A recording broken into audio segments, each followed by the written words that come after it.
Praise the lord. प्रभु यीशु मसीह के मधुर मीठे नाम से आप तमाम व्यूअर्स का आज के इस दिन में, इस वीडियो में, शॉर्ट वीडियोस में मैं स्वागत करता हूं। सबों को जय मसीह की शालोम। प्रियो, आज के इस दिन में एक विशेष मुद्दे के ऊपर मैं आप सारे लोगों से बात करना चाहता हूं और वह है आत्मिक उन्नति।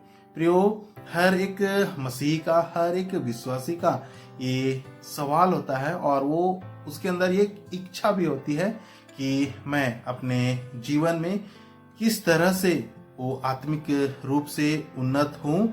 और ये ना सिर्फ सवाल होता है बल्कि उसके अंदर एक इच्छा भी होता है कि वो अपने जीवन में वो उन्नत हो।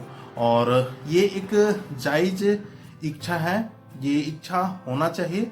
और प्रियो, ये सवाल भी उठना जरूरी है कि मैं किस तरह से आत्मिक रूप से उन्नत हूँ।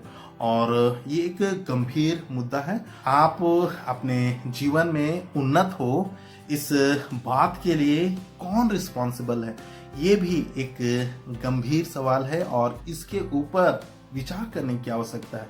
प्रियो, मैं आपको बताऊं और मैं ऐसा समझता हूं, एक व्यक्ति के आत्मिक उन्नति के लिए वो व्यक्ति खुद रिस्पॉन्सिबल है। आज इन अंत के दिनों में, इस इंटरनेट के विकास के युग में, कोई ऐसा आरोप, कोई ऐसा एलिगेशन किसी के ऊपर लगा नहीं सकता है कि चूंकि मेरे पास्टर ने मुझे प्रॉपर टीचिंग नहीं दी, इस कारण मेरा आत्मिक जीवन वो बदतर है। कोई ऐसा आरोप किसी भी अगुवे के ऊपर बिल्कुल नहीं लगा सकता है। कोई ऐसा आरोप किसी प्राचीन के ऊपर, किसी अन्य प्राचीन के ऊपर, या विश्वास में जो भाई बहन आगे हैं उनके ऊपर भी एक व्यक्ति नहीं लगा सकता है कि मुझसे जो विश्वास में पहले आए, जो हमारे भाई हैं, हमारे बहन हैं, उन्होंने मेरी सहायता नहीं करी। और वो उनके ऊपर भी किसी प्रकार का कोई दोष नहीं लगा सकता।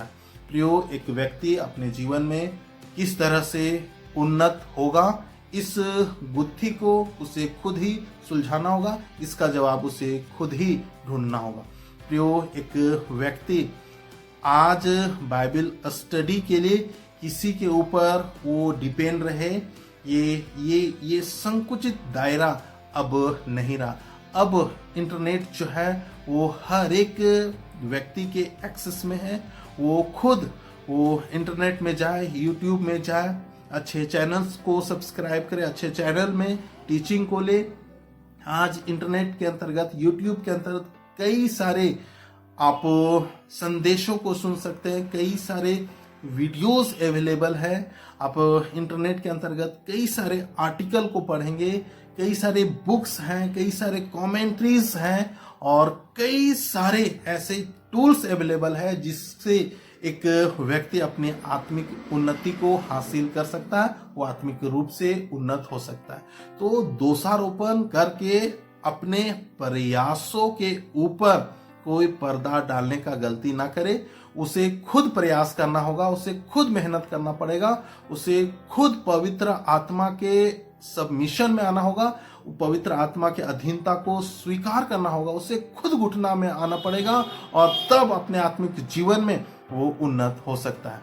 प्रियो, आत्मिक उन्नति के निमित्त आज कलीसियाओं में देखेंगे, कलीसियाओं में कई सारे एक्टिविटीज पाए जाते हैं। कलीसिया के कई भाई बहन जो हैं वो तरह तरह की एक्टिविटी को करते हैं ताकि विश्वास में लोग बढ़ने पाए। और प्रियो, कई जगह तो बाइबल स्टडी दी जाती है और कई जगह अलग से संडे सर्विस के अलावा अलग से व्यवस्था प्रदान की जाती है कि लोग वहां पर आए और वचनों को सीखें और अपने जीवन में उन्नत हो।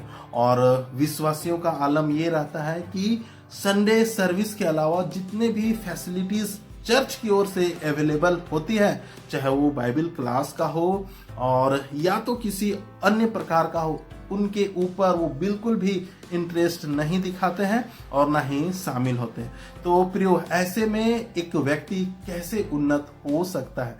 प्रियो, आप अपने आत्मिक उन्नति के लिए आप अगुओं को, लीडर को आप दोषी बिल्कुल भी नहीं ठहरा सकते। इस बात को आप भली भांति आप समझ लें। साथ ही साथ प्रियो, आपका आत्मिक उन्नति जो मैंने कहा आपके हाथ में है।